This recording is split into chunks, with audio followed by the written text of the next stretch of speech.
Hello বন্ধুরা, smart study online 2.4 YouTube চ্যানেলে তোমাদের স্বাগতম। আশা করি তোমরা সবাই ভালো আছো। এর আগের ভিডিওতে আমরা একচল বিশিষ্ট দ্বিঘাত সমীকরণের কোষে দেখি 1.1-এর 4 দাগ পর্যন্ত অঙ্কের সমাধান করেছিলাম, ঠিক আছে। তো আজকে আমরা কি করব, 5 দাগের অঙ্কগুলো থেকে সমাধান করব। দেখো 5 দাগে কি বলেছে, নিচে বিবৃতিগুলি থেকে একচল বিশিষ্ট দ্বিঘাত সমীকরণ গঠন করি। এবার 1 নম্বর কি আছে, 42কে এমন দুটি অংশে বিভক্ত করি যাতে এক অংশ অপর অংশের বর্গের সমান হয়। তাহলে আমরা কি দেখো, এখানে আমরা ধরে নেব,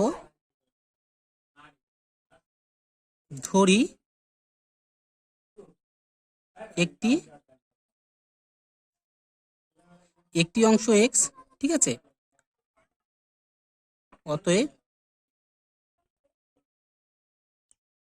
অপর অংশ, ঠিক আছে, অপর অংশ কি হবে, দেখো একটি অংশ x যদি হয় তাহলে কি 42কে দুটো অংশে ভাগ করতে বলেছে, তাহলে অপর অংশ কত হবে, 42 মাইনাস x।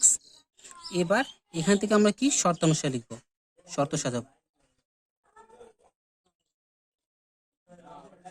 শর্ত অনুসারে বলেছে 42কে এমন দুটি অংশে বিভক্ত করি যাতে এক অংশ অপর অংশের বর্গের সমান হয়। তাহলে কি দেখো, এক্স স্কয়ার সমান সমান 42 মাইনাস এক্স আমরা লিখতে পাই। তো একটা অংশ অপর অংশের বর্গের সমান হবে। তাহলে এখান থেকে আমরা কি পেলাম, x square plus x minus 42 equal to 0। তাহলে কি এটা আমার একটা দ্বিঘাত সমীকরণ, তাই তো। অতএব দিয়ে লিখে দেবো আমরা, এটি একটি দ্বিঘাত সমীকরণ। বোঝা গেল। দেখো এখানে দ্বিঘাত সমীকরণ এক্স এর ঘাত কত আছে, 2। তাহলে এটা দেখে বলতে পারি যে এটি একটি দ্বিঘাত সমীকরণ। তারপরে 2 নম্বর অঙ্কটি লক্ষ্য করো। দেখো এখানে কি বলেছে, দুটি ক্রমিক ধনাত্মক অযুগ্ম সংখ্যার গুণফল। সংখ্যাটি কি হবে, ধনাত্মক হবে, মানে মাইনাস চিহ্ন থাকবে না, ঠিক আছে। আর কি হবে, সংখ্যাটি অযুগ্ম মানে বিজোড় সংখ্যা হবে, তাই তো। এবার দেখো যে কোনো আমরা সংখ্যাটি অযুগ্ম সংখ্যা কিভাবে নেব, আমরা ধনাত্মক সংখ্যা নিতে পারি, কিন্তু অযুগ্ম সংখ্যা কিভাবে নেব। দেখো ধরলাম 3 একটা সংখ্যা, 5 একটা সংখ্যা, ঠিক আছে। এটা ক্রমিক সংখ্যা। এবার এদেরকে আমরা কি, যে কোনো সংখ্যাকে আমরা 2 দিয়ে গুণ করলে তাহলে কি সেটা কি 6, আর এখানে 5 দুগুণে 10, যে কোনো সংখ্যাকে 2 দিয়ে গুণ করলে সেই সংখ্যাকে আমরা জানি জোড় সংখ্যা হয়ে যায়। তাহলে এখান থেকে যদি এক আমরা যোগ করি, ঠিক আছে, এক যোগ করি আর এখান থেকে 1 বিয়োগ করি, তাহলে কি পাবো আমরা, 7 পাবো আর 9 পাবো। সেটা দেখো ক্রমিক, সেটা কি সংখ্যা ক্রমিক, কিন্তু সেটা আমার অযুগ্ম সংখ্যা বেড়ে গেল। তাহলে আমরা কি লিখবো, দেখো তাহলে আমরা কি লিখবো, ধরি x একটি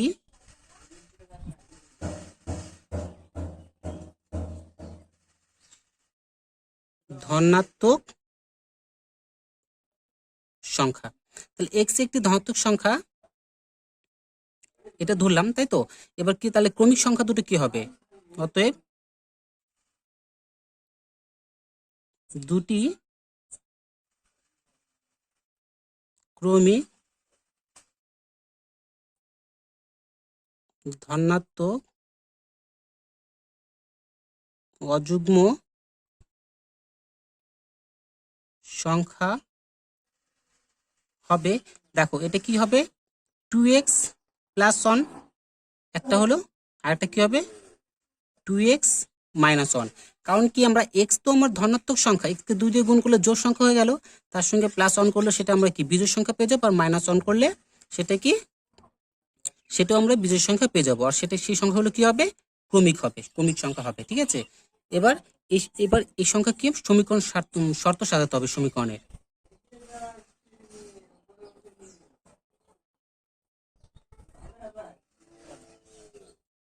শর্ত অনুযায়ী আমরা কি লিখতে পারি, বলেছে দুটি ক্রমিক ধনাত্মক অযুগ্ম সংখ্যার গুণফল। তাহলে এই দুটো সংখ্যার গুণফল 2x প্লাস 1 2x মাইনাস 1, এই দুটো সংখ্যার গুণফল কত হবে, 143 হবে, তাই তো। দেখো এখান থেকে আমরা কি পেতে পারি, দেখো 2x প্লাস 1 2x মাইনাস 1, এটাকে আমরা যদি এ ধরি আর 1কে যদি আমরা বি ধরি তাহলে কি পাবো? এ plus B A minus B, তাই তো? এ স্কোয়ার মাইনাস বি স্কোয়ার এখান থেকে লিখতে পারি, তাহলে কি 2x স্কোয়ার এ স্কোয়ার মাইনাস বি স্কোয়ার সমান কত? 143, তাই তো? বা দেখো এটাকে স্কোয়ার করলে কত হবে? 4x স্কোয়ার, এটা মাইনাস 1 এটা মাইনাস 143 সমান 0। তাহলে এখান থেকে আমরা কি পেলাম? 4x স্কোয়ার মাইনাস 144 সমান 0। এখান থেকে দেখো আমরা যদি দুই দিক থেকে 4 কমন নেই তাহলে কি পাচ্ছি আমরা? x স্কোয়ার মাইনাস 3 4 12 24, 3 4 12 2 থাকলো 24, আর 4 দিয়ে 3 4 12 24, 3 8 24 সমান 0। তাহলে এখানে আমরা কি করলাম? উভয় পক্ষে লিখতে হবে আমাদের, উভয় পক্ষে 4 দিয়ে ভাগ করে পাই, ঠিক আছে? উভয় পক্ষে আমরা কত দিয়ে ভাগ করব? 4 দিয়ে ভাগ করব। তাহলে এখান থেকে কি পেলাম আমরা? বা x স্কোয়ার মাইনাস 38 সমান 0। এটি কি একটা দ্বিঘাত সমীকরণ, তাই তো? অতএব দিয়ে লিখে দেব, অতএব এটি একটি দ্বিঘাত সমীকরণ, তাই তো?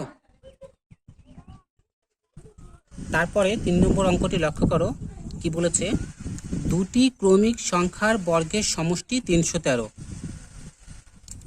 দুটি ক্রমিক সংখ্যা আমরা কি জানি? যে কোনো সংখ্যার সঙ্গে এক যোগ করলে তাহলে কি সেটা পরবর্তী সংখ্যা বা ক্রমিক সংখ্যা পেয়ে যাই, তাই তো? তাহলে কি লিখবো আমরা? ধরি দুটি ক্রমিক সংখ্যা x হবে আর কি x প্লাস 1, ঠিক আছে? তাহলে আমরা শর্তানুসারে লিখবো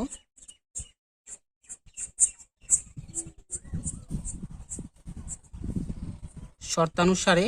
তাহলে কি বলেছে? দুটি ক্রমিক সংখ্যার বর্গের সমষ্টি, তাহলে এটা বর্গ x square plus x plus 1 তার স্কোয়ার, এই দুটো বর্গের সমষ্টি কি বলেছে? বর্গের সমষ্টি বলেছে 313, তাই তো? তাহলে এখান থেকে কি পাবো আমরা? x স্কোয়ার প্লাস, এটাকে a plus B whole square সূত্রে ভাঙতে পারি আমরা, তাই তো? a plus B whole square সূত্রে ভাঙলে আমরা কি পাবো? এখানে দেখো x square plus 2ab, ab গুণ করলে x হবে, তাই তো? তাহলে 2x প্লাস বি স্কোয়ার, একের স্কোয়ার করলে আমরা একই পাবো, সমান কত? 313। বা এখান থেকে এক্স স্কোয়ার যুক্ত করলে কি পাবো? 2x square plus 2x plus 1 minus 313 সমান 0। বা 2x square plus 2x minus 312 সমান 0। এখান থেকে আমরা কি 2 কমন নিতে পারি, তাই তো? 2 কমন নিলে কি পাবো আমরা?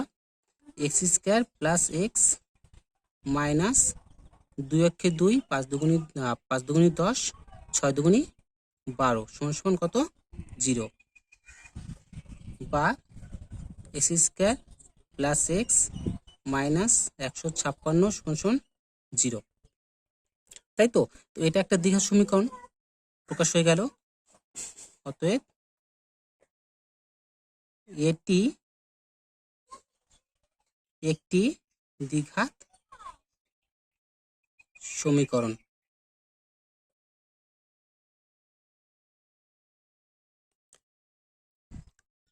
দেখো তারপরে 6 দাগের অঙ্কগুলি লক্ষ্য করো, কি বলেছে? নিচের বিবৃতিগুলি থেকে একচল বিশিষ্ট দ্বিঘাত সমীকরণ গঠন করি। তো 1 নম্বর কি দেওয়া আছে? একটি আয়তক্ষেত্রের কর্ণের দৈর্ঘ্য 15 মিটার এবং তার দৈর্ঘ্য প্রস্থ অপেক্ষা 3 মিটার বেশি। তাহলে একটি আয়তক্ষেত্র আমরা মানে এঁকে নেই ছবিতে, ঠিক আছে? ধরলাম এটা কি আমার একটি আয়তক্ষেত্র। তো আয়তক্ষেত্রের কর্ণের দৈর্ঘ্য কত বলেছে? কর্ণের দৈর্ঘ্য এটা বলেছে 15 মিটার, তাই তো? কর্ণের দৈর্ঘ্য 15 মিটার, তাই প্রস্থ যদি আমরা এক্স ধরি তাহলে কি আমার দৈর্ঘ্য কী পাবো আমরা? 3 মিটার বেশি, তাহলে এক্স প্লাস 3 মিটার, এটা কি হবে আমাদের দৈর্ঘ্য, তাই তো? প্রস্থ আমাদের কি ধরলাম? X metre. তাহলে আমরা সে ধরে নেব, অতএব ধরি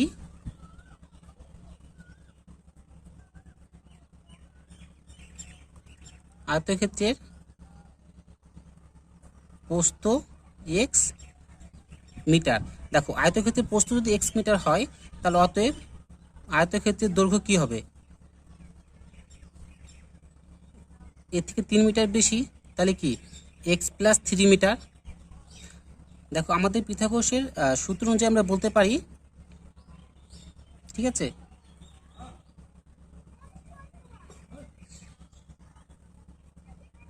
শর্তানুসারে দেখো পিথাগোরাসের সূত্র অনুযায়ী আমি কি বলতে পারি যে ভূমি স্কয়ার প্লাস লম্ব স্কয়ার সমান কি অতিভুজ স্কয়ার, তাই তো?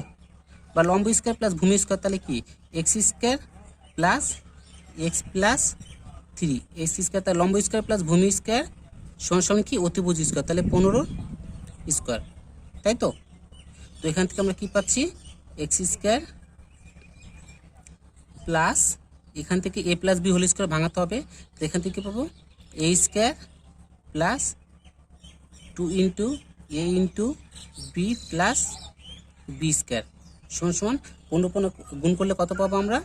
15 গুণ করলে দেখো গুণ করে দিচ্ছি 15 ইন্টু 15, দেখো 5 15 কত? 5 15 75, আর এখানে কি 15কে 15, তাহলে এখান থেকে 5 7 5 12 225, তাহলে 15 গুণ করলে আমরা কত পাবো? 225, ঠিক আছে? বা এক্স স্কয়ার কত পেলাম? 2x স্কয়ার, তাই তো? প্লাস 3 দুগুণে কত পাবো? 6x, ঠিক আছে? প্লাস 6x, এখানে প্লাস 3 3 9 মাইনাস 200 কত? 25 সমান 0, বা 2x square plus 6x minus 225 থেকে 225 থেকে 9 বাদ দিলে কত পাবো? 216 সমান 0, তাই তো? বা দেখো 2 দিয়ে আমাকে ওই পক্ষে থেকে 2 ভাগ নিচ্ছি বা কমন নিচ্ছি, তাহলে কি পাবো আমরা? X square plus 3x minus 108 সমান কত? 0,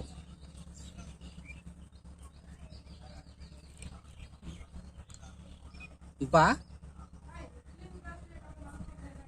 x square plus 3x minus 108 সমান কত? 0, ঠিক আছে?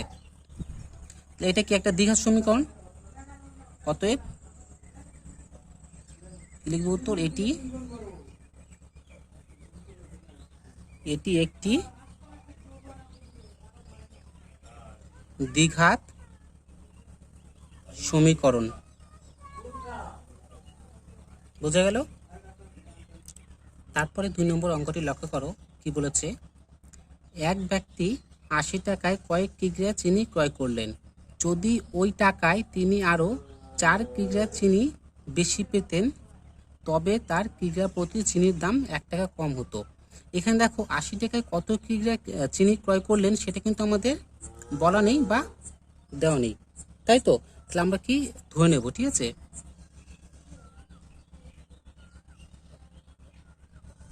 ধরি ওই ব্যক্তি 80 টাকায় এক্স কিগ্রা চিনি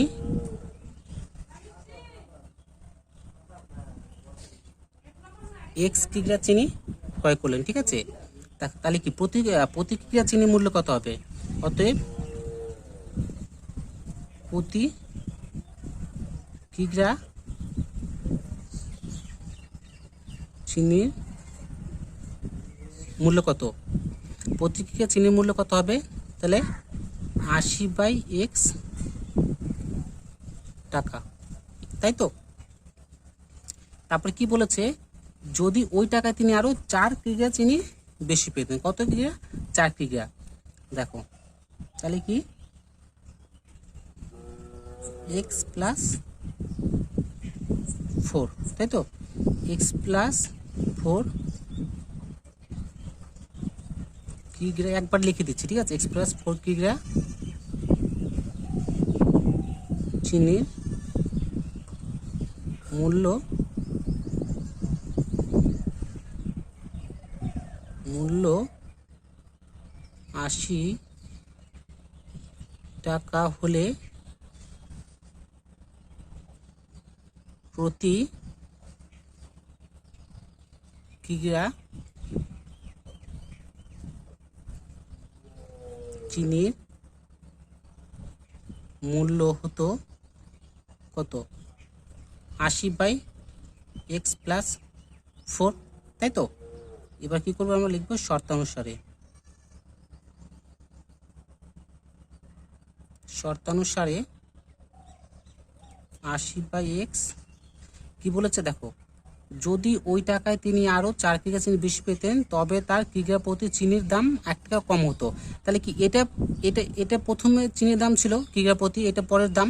তাহলে কি বলতে পারি যে প্রথমের দাম থেকে আমরা পরের যে কিগ্রা প্রতি দামটা আছে সেটা বিয়োগ করলে কত পাবো? 1 টাকা হবে, তাই তো? বা দেখো এখান থেকে আমরা সমাধান করলে কি পাচ্ছি?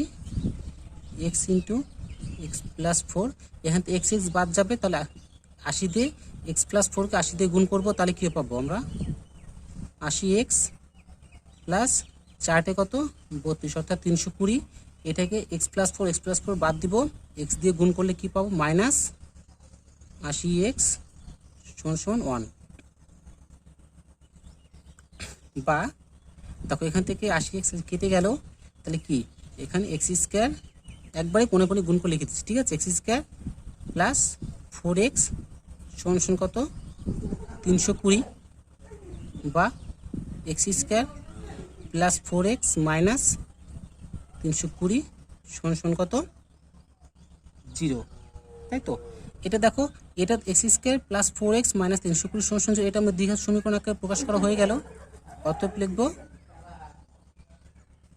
এটি একটি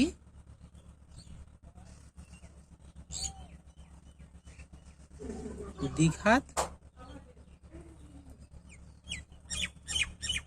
সমীকরণ। তারপরে 3 নম্বর অঙ্কটি লক্ষ্য করো, কি বলেছে?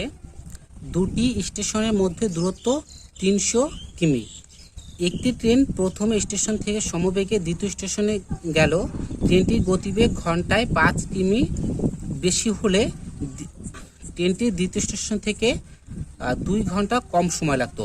কি বলেছে? ধরো এখানে একটা ট্রেন গতিবেগ, ঠিক আছে? এই স্টেশনে এই স্থান থেকে এই স্থানে দূরত্ব কত? দূরত্ব বলেছে 300 কিলোমিটার। এবার ট্রেনটা প্রথমে যে যাচ্ছে সেটা কি এক্স কিমি, আমরা কি ধরবো? এক্স কিমি পার ঘন্টা, ঠিক আছে? এক্স কিমি পার ঘন্টা। আর এখানে যে গতিবেগটা আসছে, ঠিক আছে, গতিবেগটি বলছে এক্স প্লাস 5 কিমি পার ঘন্টা, ঠিক আছে? এক্স প্লাস 5 কিমি পার ঘন্টা গতিবেগে কি ট্রেনটা ফিরে আসছে। তাহলে আমরা কি ধরবো? এখানে দেখো ট্রেনের গতিবেগ কিন্তু বলে দেওয়ানি। একটি ট্রেন প্রথম স্টেশন থেকে সমবেগে দ্বিতীয় স্টেশনে গেল, তাহলে কি ধরবো আমরা?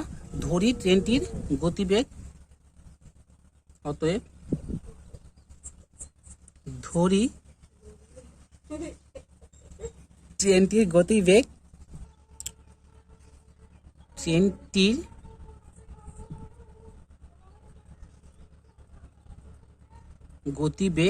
এক্স কিমি পার ঘন্টা।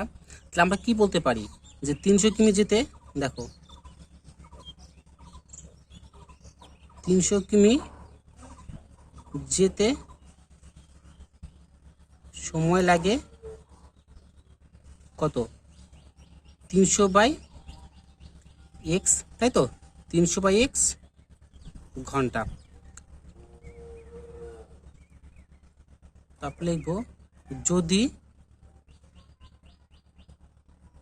ট্রেনের গতিবেগ কত 5 কিমি, 5 কিমি কি ট্রেনের 5 কিমি বেশি হলে, যদি ট্রেনের গতিবেগ x+5 কিমি/ঘন্টা হয়, তবে 300 কিমি যেতে সময় লাগবে কত? তাহলে 300/x+5 ঘন্টা, তাই তো। এবার আমরা শর্ত সাজাবো। দেখো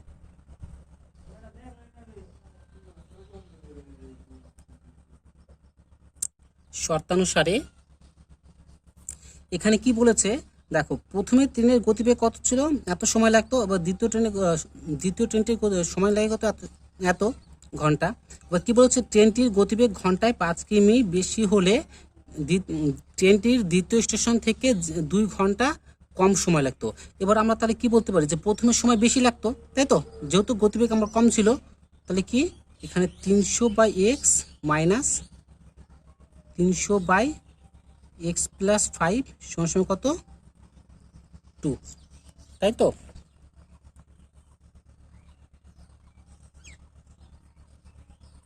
দেখো এখান থেকে আমরা কি পাবো, তাহলে এদের লসাগু করলে কি পাবো, এদের লসাগু করলে আমরা পাবো x×x+5। তো এখান থেকে x বাদ দিলে আমরা 300 দিয়ে x+5 গুণ করব। তাহলে কি আমাদের এখানে হবে 300x প্লাস 3 পাচ্ছে কত, 1500, তাই তো। এবার x+5 ভাগ করলে x কেটে যাবে, x দিয়ে আমরা 300 গুণ করব, মাইনাস 300x সমান কত, 2। এখান থেকে প্লাস 300x মাইনাস 300x কেটে দিলাম। দেখো 2 দিয়েও আমরা উদ্দেশ্যকে কাটতে পারি, তাহলে কত হবে এখানে 750। তাহলে কি লিখবো আমরা, বা x² প্লাস 5x সমান কত, 750, বা x² প্লাস 5x মাইনাস 750 সমান কত, 0। অতএব এটা কি আমার দ্বিঘাত সমীকরণ আমরা পেয়ে গেলাম, তাই তো। অতএব কি লিখবো, এটি একটি